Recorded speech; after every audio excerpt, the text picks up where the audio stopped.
Mwenyekiti wa Jumuiya ya Vijana wa Chama cha Mapinduzi UVCCM mkoa wa Geita, Manjale Magambo, akiendelea na ziara yake wilayani Bukombe, amefika na kutoa faraja kwa familia za vijana wawili wa itifaki wa chama hicho waliopoteza maisha kutokana na ajali ya barabarani. Katika ziara hiyo ya faraja, Mwenyekiti Manjale amewahakikishia wazazi wa marehemu kuwa chama kiko pamoja nao katika kipindi hiki kigumu cha maombolezo. Aidha, alisisitiza kuwa UVCCM inatambua vijana hao kama sehemu muhimu ya familia ya chama na hivyo familia zao haziko peke yao. Hii ni News Update Media. Sana. Sisi vijana wako kwa niaba ya vijana wote wa mkoa wa Geita tumefika hapa kukupa pole.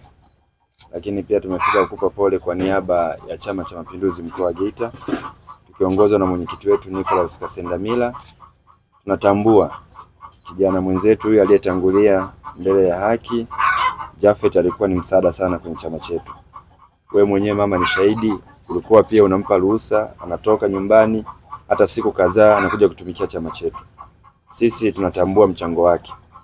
Ni hakika chama kimepoteza kijana ambaye alikuwa makini, alikuwa anakipigania chama chake. Na ndio maana unaona na CCM wengi tulipata msiba huu kwa mshtuko mkubwa sana. Kwa sababu ilikuwa bado tunahitaji aendelee kutumikia chama chetu. Lakini kwa sababu hiyo Mungu naona alimpenda zaidi, tuseme tu Mungu ampe pumziko la milele. Lakini sisi tupo leo kwenye ziara kwenye kata hii na tuliona kwa sababu ziara ilikuwa tumepanga, tukasema lazima tufike kutoa pole kabla ya kuanza kazi yoyote. Kwa sababu leo kama Jaffa angelikuwa hai, tungelikuwa naye kwenye ziara. Na sio kuwa naye tu, angelikuwa mstari wa mbele kwenye ziara hii. Kwa hiyo tunakupa pole mama. Tambua Jaffa kaondoka, lakini tumebaki umoja wa vijana, sisi sote ni watoto wako. Kwa tambua watoto wangu wa umoja wa vijana wapo na tunakupa pole sana mama. Kwa hiyo tuko tayari na nimeambiwa kaburi liko nyuma tu hapa. Ili tukafike tuone alipolala mwenzetu, tutoe heshima zetu. Kwa mama yangu pole sana, pokea pole kwa Jafet Stefano. Vile mimi ni kiongozi, ni mwenyekiti wa serikali ya kijiji cha Uyovu. Na ni mjumbe wa baraza la wazazi wilaya ya Bukombe na mjumbe wa kamati ya utekelezaji.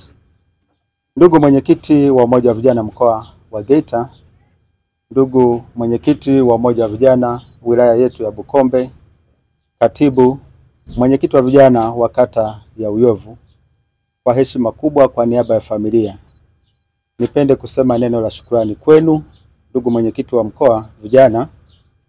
Kwa kweli kwa niaba ya familia niseme kwamba kwa kweli chama sani umoja wa vijana na chama kwa ujumla mkoa wa Geita kwa kweli mmetushika mkono sana. Tukio hili lilikuwa ni la ghafla, sisi hatukuwa na namna yoyote ya kufanya. Lakini kwa kutambua umoja wetu kama wana CCM na hasa umoja wa vijana, kwa kweli mmetushika mkono sana. Mmetusaidia katika msiba tuliokuwa nao, ulikuwa msiba mkubwa, lakini mmetushika mkono kwa mambo mbalimbali ya hali na mali. Kwa kweli tunashukuru sana. Kwa niaba ya Chama cha Mapinduzi mkoa wa Geita, ndugu mwenyekiti wa vijana, fikisha salamu zetu kwa mwenyekiti wa CCM mkoa wetu wa Geita kwamba tunashukuru sana sisi kama familia kwa namna mlivyoweza kutusaidia na kutushika mkono hasa katika kipindi hiki kigumu. Lakini mwenyekiti wa umoja wa vijana mkoa wetu wa Geita, fikisha salamu zetu kwa serikali. Kwa kweli serikali imekuwa nasi bega kwa bega, imetusaidia pakubwa sana. Kwa hiyo fikisha salamu kwa mkuu wa wilaya, fikisha salamu kwa mheshimiwa mbunge, alifanya kazi kubwa sana, ametusaidia sana.